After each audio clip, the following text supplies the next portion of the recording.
തദ്ദേശ തെരഞ്ഞെടുപ്പില് പ്രചാരണം മുറുകിയപ്പോഴേക്കും രാഹുലിനെതിരായിട്ട് നേരത്തെ ശബ്ദരേഖയിൽ നമ്മൾ കേട്ട ശബ്ദത്തിനുടമയായ പെൺകുട്ടി അതിജീവിത എന്നാണ് ആ കുട്ടി ഇപ്പോൾ പറയുന്നത്.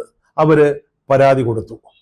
ഇത്രയും കാലം 3 മാസമായിട്ട് പരാതി കൊടുക്കാൻ തയ്യാറാവാതിരുന്ന പെൺകുട്ടി അവരാണ് മുഖ്യമന്ത്രി പിണറായിയെ നേരിട്ട് കണ്ട്, അല്ലാതെ പോലീസ് സ്റ്റേഷനിൽ നിന്നുമല്ല കൊടുത്തത്, മുഖ്യമന്ത്രിയെ തന്നെ നേരിട്ട് കണ്ട് ഏതാണ്ട് 40 മിനിറ്റോളം സംസാരിച്ചതിന് ശേഷം ഈ പരാതി കൊടുക്കുന്നത്.